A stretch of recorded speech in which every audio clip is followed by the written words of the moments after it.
Esto se presentó en el Festival de Performance en Cali, en un lugar que se llama La Licorera del Valle, y luego se presentó acá en Bogotá, en el Museo en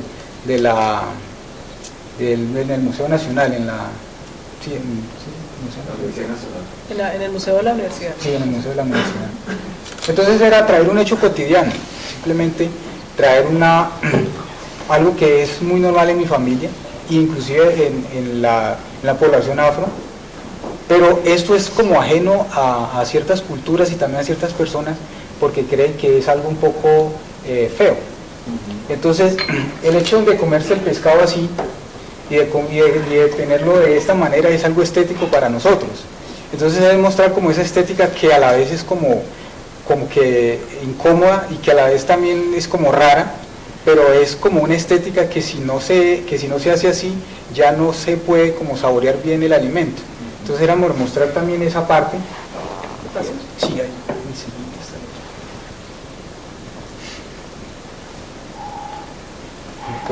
Está temprano. Pues sí, era simplemente traer ese hecho como tal, o sea, no era pues...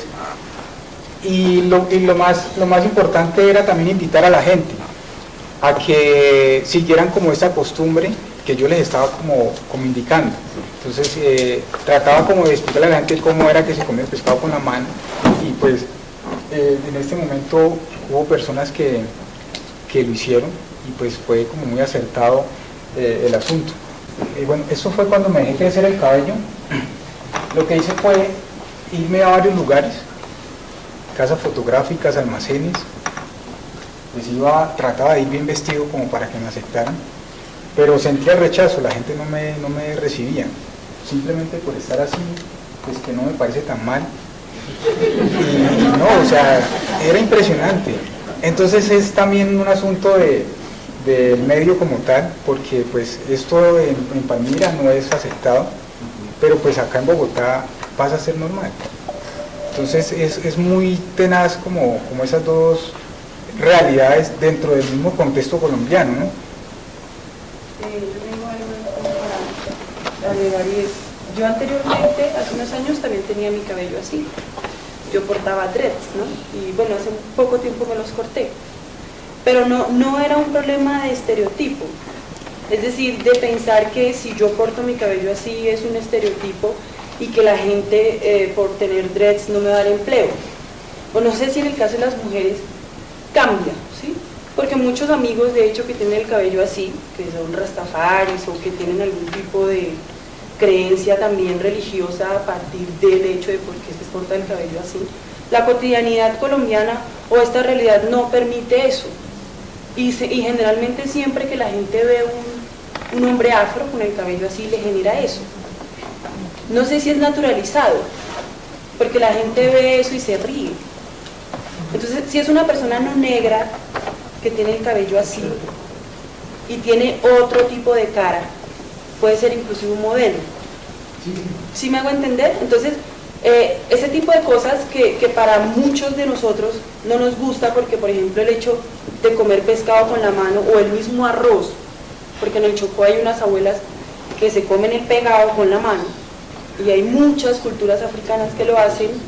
Si yo no sabría hacer la relación directa de quienes ancestralmente hablando son los que practican esto, ¿sí? Pero sí tengo muy claro el hecho de que cuando las cosas son desde lo afro, cuando se muestra nuestra cotidianidad, entonces vemos que se refuerza un estereotipo negativo.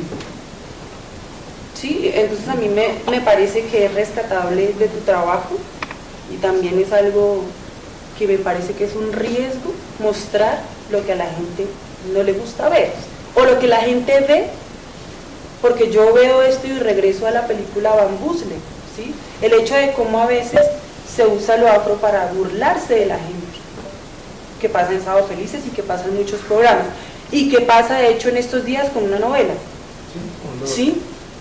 Pero no es un estereotipo negativo, porque es lo del yo de Arroyo y está pasando ahorita.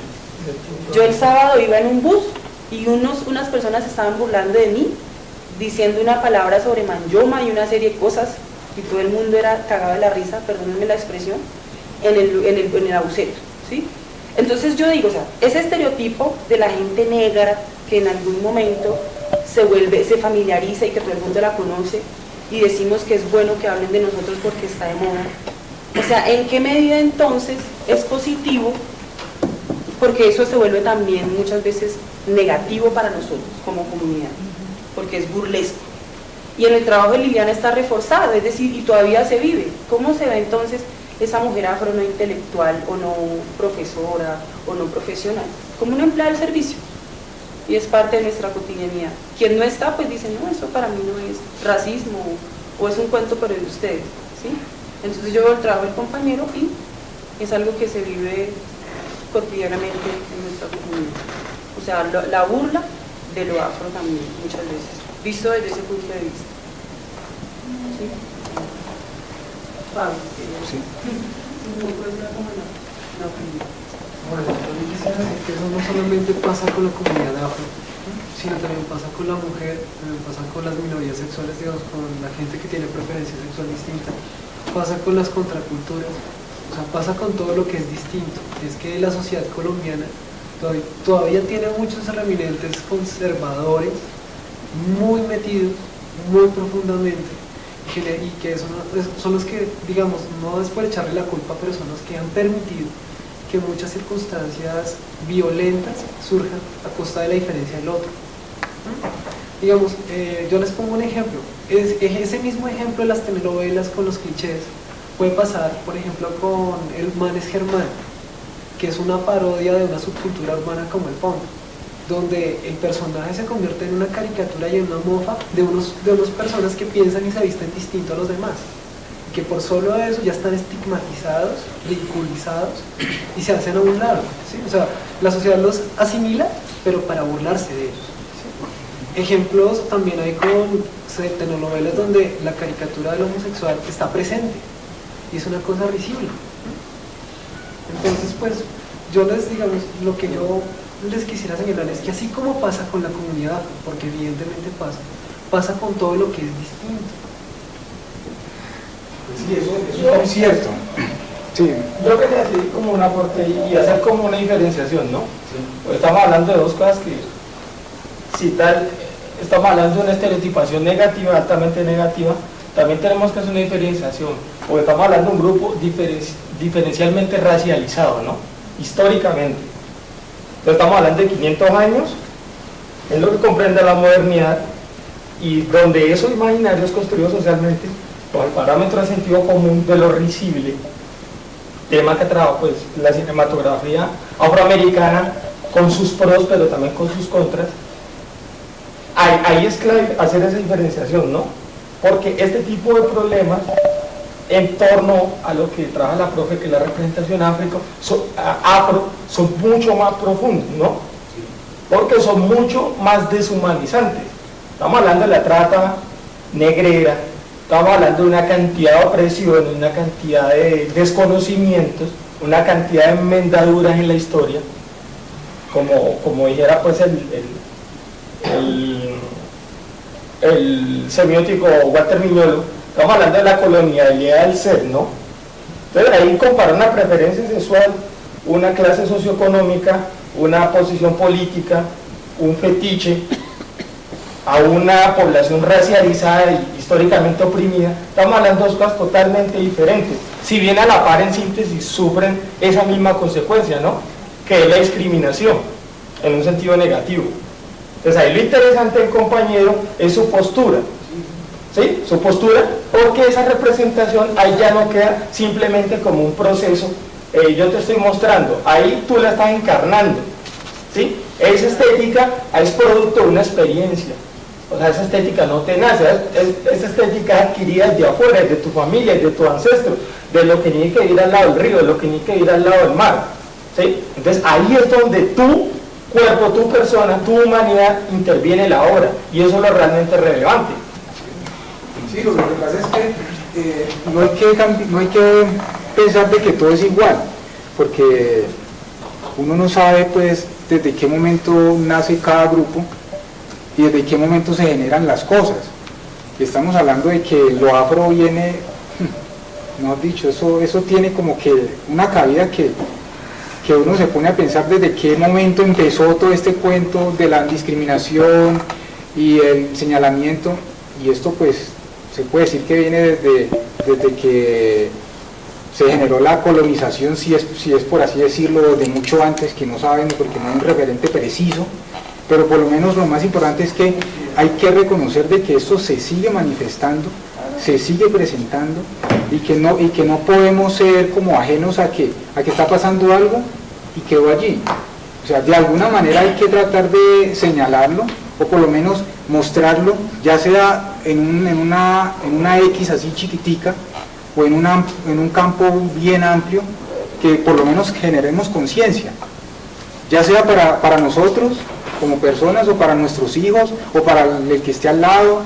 El asunto es como que empezar a generar una nueva mentalidad, y que empezamos a mirar al otro, el que está allá atrás de la barrera, como una persona que vale, y que así sea por lo que tenga encima, o sea, es una persona que en realidad merece estar acá y no allá.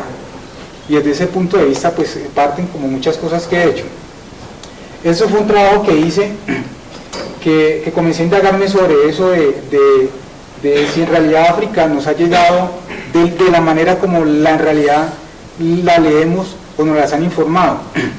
Y comencé a plantearme asuntos desde ese momento en que conocemos de África. Entonces hice una serie de mapas que tienen que ver con eso. En realidad la información que nos llega a nosotros sí es la que nos llega, y sí tiene que ser, sí es certera, sí es real, sí es precisa, o es simplemente una cosa que se ha tergiversado a través de la historia y que nos ha llegado simplemente un extracto de cómo fue en realidad el proceso de la esclavitud, de los esclavos en el barco, de la compra, de los apellidos, de cantidad de cosas que nos escriben y que nosotros pues leemos, porque pues qué más se puede hacer, porque no sabemos con certeza si eso es así. Entonces comencé a indagarme y a pensar en África, y eso me llevó a la conclusión de que nada de lo que nosotros tenemos, nada de lo que poseemos hasta ahora es extraño, todo es de África, la música, la comida, los vestidos, el color, o sea que nosotros somos totalmente africanos. Y desde ese punto parte como en estos trabajos que he hecho, y este pues por lo menos reafirma eso, de que no hay nada de nosotros que no sea africano, porque hasta no hay nadie que diga, bueno, yo soy puro y usted es el que está allá y usted es el blanco, no. Entonces las pinturas que hice tenían que llevar a pensar a la gente a eso, de que así sea hasta el pelo que te está creciendo, no es tuyo, eso es de África, porque somos un mestizaje, una pluricultura y cantidad de cosas que ya sabemos. Bueno,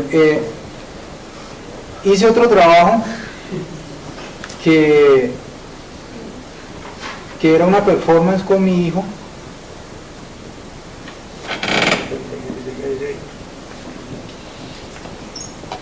Listo, hice un trabajo que tiene que ver con mi hijo, también indagándome a partir de lo de África, y se llamó Cimarrones.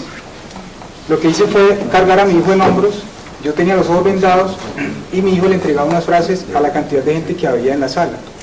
En esas frases lo que hacía era cuestionar a la gente sobre la procedencia que cada uno tiene, y reafirmar también cosas que tienen que ver con lo social. Entonces, usted se considera afro, usted sabe cuántos colombianos afros hay en Colombia, usted sabe para dónde vamos, cantidad de preguntas que tenían que ver como con la posición de cada uno. Y eso era como una especie de interactuar también con el público, y pues generó algo chistoso, la gente se reía, habían personas que no le prestaban importancia como al hecho que yo les estaba planteando, pero hubo también esa parte de pensar un poco en esta frase que yo les estaba entregando.